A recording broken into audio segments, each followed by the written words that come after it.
Un saludo para todos ustedes, en particular para los estudiantes, los profesores de matemáticas que comparten con nosotros este curso de preparación para el ingreso a la educación superior. Hoy es el primer programa de un grupo de 16 que estaremos transmitiendo para estos fines, es decir, para la preparación para el ingreso, como habíamos dicho. Se trata de un resumen, cuadros sinópticos, es decir, dirigidos a la sistematización de los conceptos, relaciones y procedimientos matemáticos. También vamos a proponer un grupo importante de problemas, de ejercicios, que no siempre resolveremos aquí, sino que, bueno, daremos orientaciones y los haremos para el estudio independiente, donde pueden tener la ayuda de sus profesores y consultar con sus compañeros de aula. Como vieron, vamos a trabajar con conjuntos. Conjuntos, bien sean numéricos o no numéricos, es un concepto básico que todos comprendemos, pero que no resulta tan fácil definirlo de manera literal, aun cuando la palabra nos da la idea de agrupación, pluralidad de elementos, etc. En matemática trabajamos igualmente con conjuntos finitos, infinitos, unitarios, vacíos, todos de igual importancia en el trabajo con la matemática. El concepto de conjunto resulta más claro en la medida en que se comprenda, fundamentalmente las relaciones y las operaciones básicas con conjuntos. Estas relaciones y las operaciones con conjuntos están estrechamente relacionadas, tanto que las operaciones se pueden explicar a partir de las relaciones y viceversa. Bueno, estamos refiriéndonos a las relaciones y a las operaciones. Bueno, ¿y qué relaciones vamos a estudiar? Vamos a estudiar las relaciones que se establecen entre elemento conjunto y conjunto conjunto.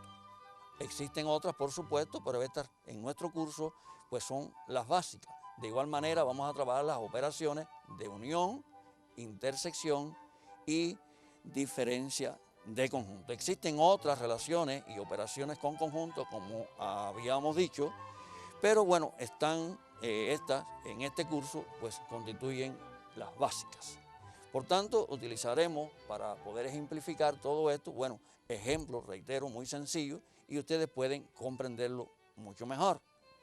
En el caso de las relaciones, vamos a utilizar un conjunto muy bien definido de números reales. ¿Cómo se lee? Bueno, la sintaxis de este ejercicio aparece claramente allí a través de ese conjunto de símbolos, pero es muy importante reconocer qué significa todo esto. Son los números reales comprendidos entre el 2 y el 6, incluyendo al número 6. Esto es una forma constructiva de escribir este conjunto, que también podemos expresar de una manera mucho más fácil a través de un intervalo. Es importante que vean la relación que existe entre el paréntesis, la igualdad estricta, y el corchete y la igualdad no estricta, es decir, menor o igual que 6. Eso quiere decir que el 6 pertenece a ese conjunto. Otra importante es la forma gráfica de representar un conjunto. Aquí lo tenemos, vamos a utilizar una recta numérica para representar el conjunto. Aquí tienen la recta, vamos ahora a colocar los números 2 y 6. Observen ustedes que en el 2 hacemos un círculo no relleno, significa que el 2 no pertenece, rellenamos el círculo en el 6 y obtenemos el conjunto. En estos momentos podemos establecer la relación que existe de pertenencia de diferentes elementos a ese conjunto. Es una relación 3,5, está dentro del intervalo, por tanto pertenece. Es decir, esta relación de pertenencia de un elemento hacia un conjunto. ¿Cómo negamos esta relación? Bueno, buscamos un elemento que no pertenece al 0,5 y ahí tenemos ya 0,5 no pertenece al conjunto A. Eso quiere decir que hemos establecido una relación entre elemento conjunto. Pertenece, no pertenece. Pero bueno, estas no son las únicas relaciones que se pueden establecer, eso lo hemos dicho, pero estas son básicas en el trabajo que estamos realizando. Por supuesto, yo creo que es importante en este trabajo ya de relaciones con conjuntos, pues expresar algunos ejercicios, como le habíamos dicho. Yo creo que deben tomar su papel y lápiz, tomar un ejercicio que le estamos proponiendo, un ejercicio muy sencillo, que ustedes pueden hacer ya a través de esta relación. Vamos a verlo. Haya todos los números reales que pertenecen al conjunto A, muy importante eso, para los cuales se cumple esta desigualdad. Una desigualdad que contiene variables, por tanto es necesario resolver una inecuación lineal. Les voy a dar un breve tiempo, deben tomarlo en sus cuadernos para que puedan hacerlo en el estudio independiente.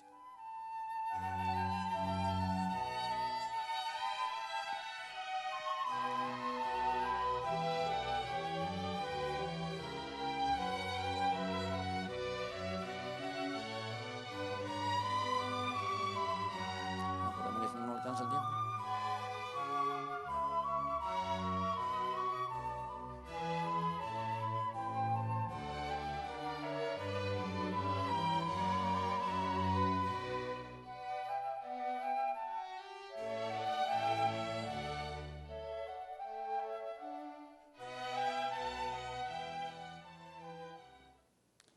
Este es el tipo de ejercicio que le había dicho, es un ejercicio muy sencillo que ustedes pueden realizar, pero es un ejercicio donde para resolverlo tienen que aplicar el conocimiento de esta relación que hemos visto, es decir, cómo encontrar soluciones de una inecuación en un dominio dado. Ahora vamos a trabajar con lo que nos falta, otra de las relaciones que será conjunto. Y para ello vamos a utilizar conjuntos conocidos. ¿Conocen ustedes cuáles son los dígitos? De ahí se habla, bueno, de la televisión digital, de cualquier sistema digital, formato digital, y bueno, se basa en que existe un grupo de números que se llaman dígitos, y eso es lo que vamos a ver para utilizarlo como ejemplo. Veamos. Continuamos con las relaciones. Tomamos este conjunto, como lo dije, estos 10 símbolos que utilizan en el sistema decimal para escribir cualquier número natural son los dígitos. Y vamos a tomar otro conjunto, es decir, el conjunto de los dígitos que son impares. Y otro conjunto también de números para poder trabajar con ellos. Los dígitos que son primos. Rápidamente es necesario revisar el concepto de número primo, que es aquel que tiene como divisores solamente a él mismo y la unidad. El único primo par es el número 2 que aparece allí. En estos conjuntos, observen ustedes que todos los elementos que están en A también están en D. Se dice entonces que A es subconjunto de D y lo hemos expresado a la derecha simbólicamente. Todos los elementos que están en B también están en D, por tanto B es subconjunto de D. Estas relaciones entre conjunto y un conjunto se pueden leer tanto de derecha a izquierda como de izquierda a derecha. A es subconjunto de D. A está contenido en D. D contiene A. D es un superconjunto del conjunto A. Esa es la idea. Pero bueno, observen ustedes que algunos elementos del conjunto B no pertenecen al conjunto A. Eso quiere decir que B no es subconjunto de A. Esta también es una relación importante que niega que sea subconjunto. Cuando no todos los elementos de un conjunto no están en otro, pues entonces este no es subconjunto del otro. Esto se puede expresar también de manera gráfica. Para ello vamos a utilizar los diagramas de Venn. Creo que es muy importante recordar que se llaman diagramas de Venn en honor al matemático John Venn, que es muy conocido precisamente por sus métodos gráficos de representación llamados diagramas de Venn. Se representan tanto proposiciones como silogismos y de ahí depende el nombre. Diagramas de Venn. Vamos a utilizar los diagramas, se utilizan círculos, regiones de cualquier tipo, que siempre que sean cerradas para colocar los elementos. Ahí estarán todos los elementos del conjunto A, pero como que el conjunto A y el conjunto B tienen elementos comunes, pues entonces debe existir una región común para esos elementos. Es decir, ¿qué vamos a colocar en esa región? Allí van a estar los elementos que pertenecen tanto al conjunto A como al conjunto B. Estos que están aquí que hemos marcado en rojo y que los vamos a colocar ahí. Pero en esta otra región solo pertenece a A, es decir, son los elementos que están en A, solamente en A. En este caso, el 1 y el 9, y los colocamos allí también. La otra región que nos queda, pues, corresponde solo al conjunto B, y ahí aparece el 2, que es el único elemento que cumple esa condición. Pero si queremos involucrar los tres conjuntos, observen ustedes que en el conjunto D existen elementos que no están en A y en B. Vamos a colocarlo entonces fuera de estas regiones. De esta manera también podemos representar el conjunto D y se ha convertido en el conjunto universo de A y de B, porque A y B son ambos subconjuntos del conjunto D.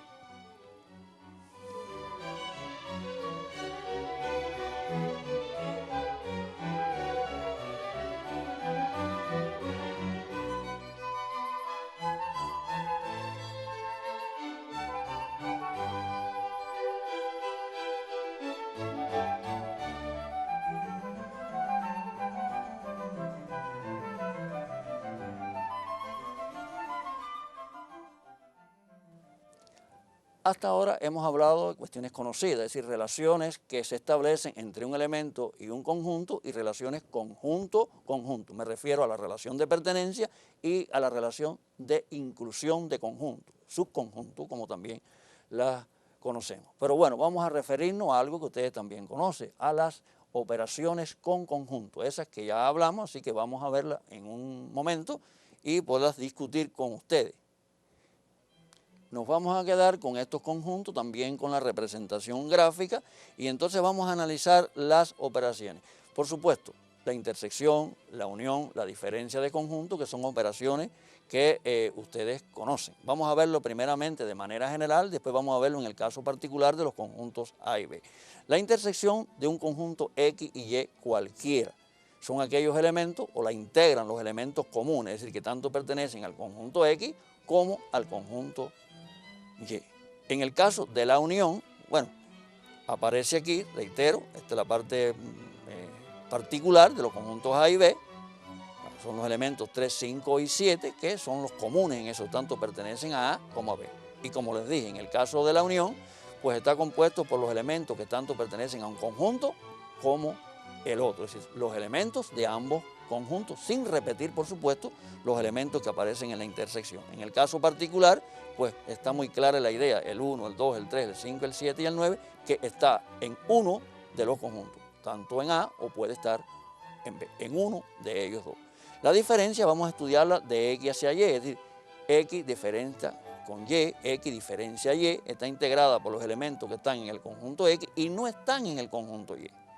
De esta manera creo que está muy fácil la idea. En el caso particular es el 1 y el 9 que están en la región que pertenece a A, pero no pertenecen a B. Esto de manera general. Creo que deben reflexionar acerca de esta presentación que le hemos hecho y le voy a dar un breve tiempo para hablar, muy sencillo, pues nada de esto deben copiar. Creo que la idea está clara, sí, solo discutir en qué consiste cada una de estas operaciones con conjunto. Intersección, unión y diferencia.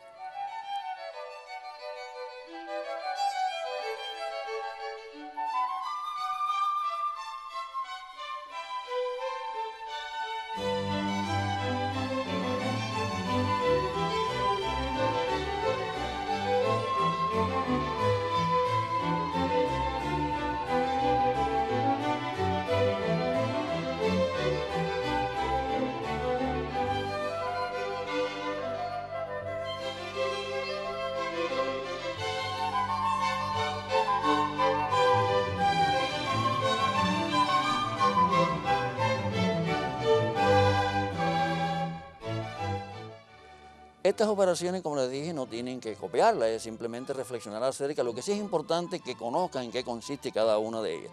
De todas maneras, en cada uno de estos trabajos que estamos realizando, tanto de relaciones como operaciones, es importante, bueno, enfrentarse a determinados problemas. Y aquí le tenemos un nuevo ejercicio, de manera tal que les repetimos, tomen su cuaderno, su lápiz y copien este ejercicio que les vamos a proponer.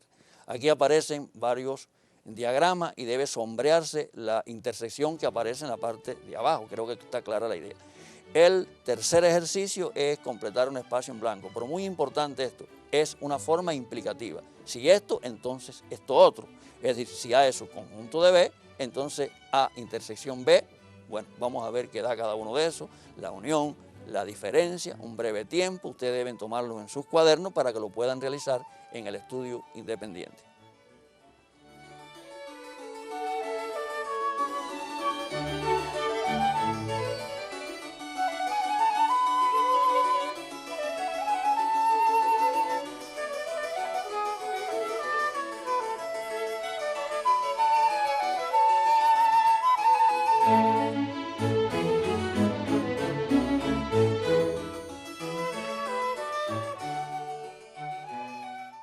Bien, hemos trabajado con relaciones entre conjuntos, pero queremos trabajar también lo que habíamos dicho, es los dominios numéricos. Esto es muy importante, trabajar con dominios numéricos que ustedes ya han venido trabajando a lo largo de todo el curso. Y creo que se impone una pregunta: ¿a qué llamamos dominios numéricos? Eso debe quedar claro, independientemente que en matemáticas superiores pueda hacerse definiciones más correctas o quizás más precisas acerca de este concepto, pues en el caso nuestro, en el preuniversitario, es importante entender que un conjunto numérico en el cual siempre se pueda realizar la adición y la multiplicación y además exista un orden entre sus elementos, pues entonces estamos en presencia de un dominio numérico. Por supuesto, no tenemos nada que esconder. Los dominios numéricos que ustedes conocen son los naturales, los enteros, los fraccionarios, los racionales y los reales. En el caso de los irracionales no constituye un dominio numérico porque la suma no es interna ni la multiplicación tampoco es interna. Se pueden adicionar dos números racionales y no obtener un número racional. Análogamente sucede con la multiplicación. Basta multiplicar raíz de 2 por raíz de 2 y obtenemos 2, que no es un número irracional. Es decir, que está claro esto. Pero es muy importante para el estudio de los dominios numéricos a esta altura del 12º grado en la sistematización verlo a partir de los números racionales. Si yo entiendo bien los números racionales, pues voy a entender bien los subdominios, es decir, los naturales, los enteros y los fraccionarios, y qué les falta para llegar a obtenerse el conjunto de los números reales. De ahí la importancia que tiene el estudio de los números racionales y es a los que los voy a invitar. Vamos a ver un poco sobre los números racionales. Vamos a verlo. Los números racionales. Bueno, los números racionales se pueden expresar a través de este conjunto en una notación constructiva. Aquí vamos a jugar un poco con las palabras. Son fracciones, x igual a p sobre q, fracciones que tanto pueden ser negativas como positivas como nulas, porque tanto p como q son números enteros y por supuesto q diferente de 0. Los números racionales, como se pueden expresar como una fracción, entonces son periódicos, eso es muy importante. Es decir, que si son periódicos se pueden expresar con una fracción. Es decir, que cuando encuentre, dije que iba a jugar con las palabras, que cuando encuentre un número que no sea periódico no se puede expresar como una fracción y entonces no es racional. Esa está clara la idea.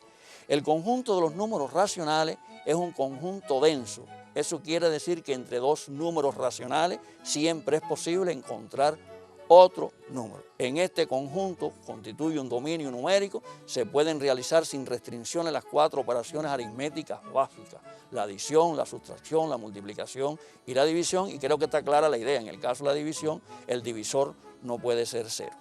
Pero algo muy importante, hay aquí una limitación del conjunto de los números racionales en cuanto a la relación que hay entre los números racionales y los puntos de una recta. A cada número racional le corresponde un punto en la recta, pero no se cumple lo contrario, es decir, existen puntos en la recta a los cuales no le corresponde ningún número racional. Esos puntos son para los números irracionales.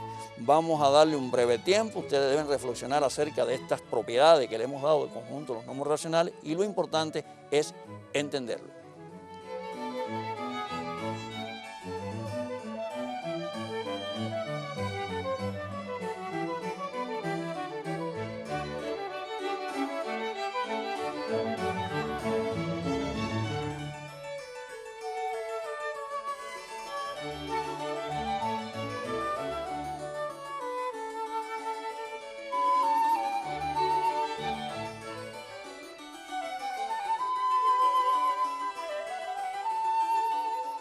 Reiteramos, se trata del conjunto de los números racionales que está compuesto por todas las fracciones, tanto positivas como negativas. Los números que no son periódicos no se pueden expresar como una fracción y son los irracionales. Los irracionales son expresiones decimales no periódicas. Todas las raíces inexactas, el número pi, etc. Esos son. Ahora queremos presentarles los subconjuntos del conjunto de los números racionales. Creo que esto es muy importante y vamos a verlo aquí en una presentación. Subconjunto de los números racionales. Bueno, los naturales, que bueno, eso no vamos a hablar nada, ustedes lo conocen. Los números enteros, que resuelven el problema de la sustracción, que era una limitación en los naturales y sus opuestos. Y otros subconjuntos importantes que aparecen aquí.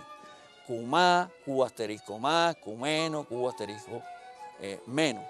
Estos conjuntos los vamos a expresar como una desigualdad. Observen ustedes cómo funciona aquí la desigualdad estricta y no estricta. mayores que 0, mayores que 0, menor o igual que 0, ahí aparece. Esto es muy importante discutirlo en el aula.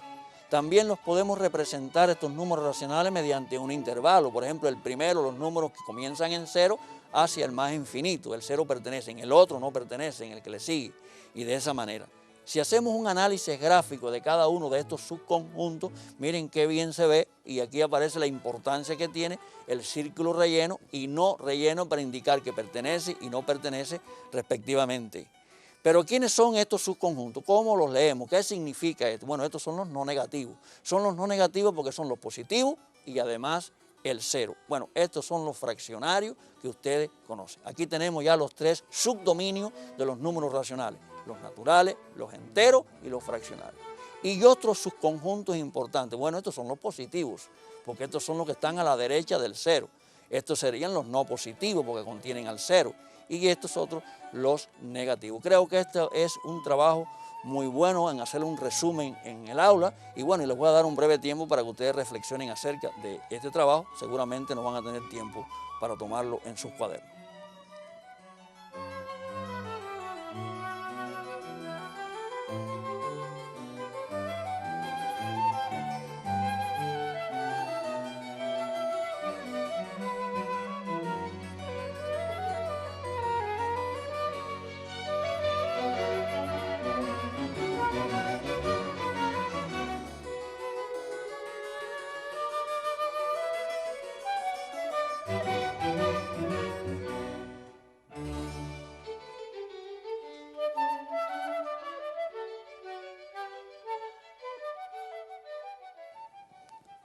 Las relaciones entre los conjuntos es muy importante verlo a partir de los diagramas de Venn. Vamos a ver en todo este óvalo, vamos a colocar los números reales. Recuerden, los números reales es la unión de los irracionales y los números racionales. Pero dentro de ese óvalo, de los números reales, pues aparecen tantos números racionales como irracionales. Vamos a dividirlo, si hacemos un óvalo y dentro de este otro, que es un subconjunto de los números reales, están todos los números racionales. ¿Dónde están los irracionales? Bueno, están en este círculo que aparece aquí, que estamos señalando, en este círculo elíptico, en este, vamos a decirle, un anillo elíptico, aparecen los números irracionales. ¿Y cómo resolvemos el problema de los otros dominios numéricos? Bueno, aquí están los fraccionarios, que es un subconjunto de los números irracionales, pero contradictoriamente los números naturales son tanto, o parece contradictorio, sin embargo no lo es, tanto son enteros como fraccionarios, por eso lo hemos colocado en la intersección. Creo que esto es una representación muy importante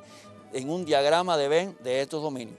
Vamos a reducirlo un poco, pero no lo vamos a quitar, porque aquí vamos a aprovechar la idea para proponerles una actividad. Es decir, vamos a colocar variables en diferentes regiones de este conjunto que aparece allí, es decir, de esta representación, y les vamos a pedir que busquen un representante de cada de estos números de manera tal que puedan estar en esa región. A puede tomar infinitos valores, miren dónde está A, pero bueno, basta que cada estudiante busque un representante de cada uno de estos valores de la variable de acuerdo a la región que pertenece. Un breve tiempo para que ustedes lo tomen en sus cuadernos y bueno, después continuamos.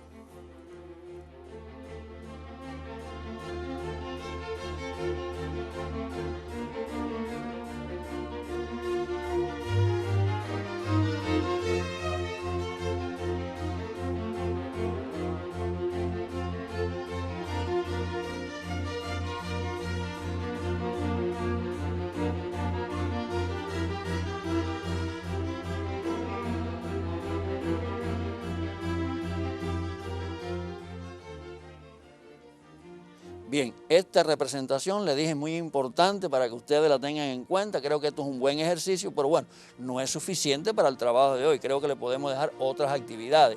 Por ejemplo, esta otra, es decir, vamos a un ejercicio, el ejercicio 5, que es ya un poco más fuerte, es decir, dado los siguientes conjuntos, ya aparece uno en notación constructiva, otro en forma de intervalo, y es necesario realizar estas operaciones.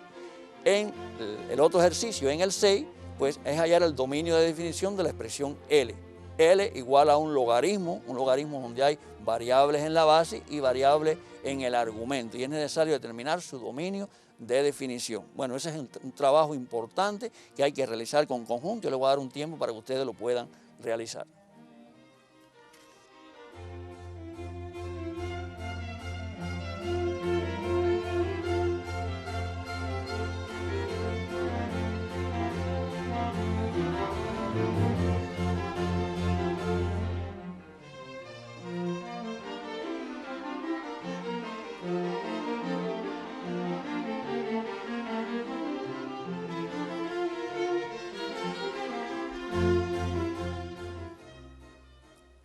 Se trata de 6 ejercicios, seguramente lo van a agradecer porque pueden trabajar en el estudio independiente, muy importante. Vamos a proponer ejercicios que quizás en un momento determinado no lo puedan realizar y tengan que esperar. Lo que sí es importante es dominar la base conceptual que tiene ese ejercicio. Por ejemplo, el último, donde tenemos que trabajar con el logaritmo. Quien no sabe qué es logaritmo, cómo debe ser la base de un logaritmo, cómo debe ser el argumento, no puede realizar este ejercicio. No tenemos por qué apurarnos.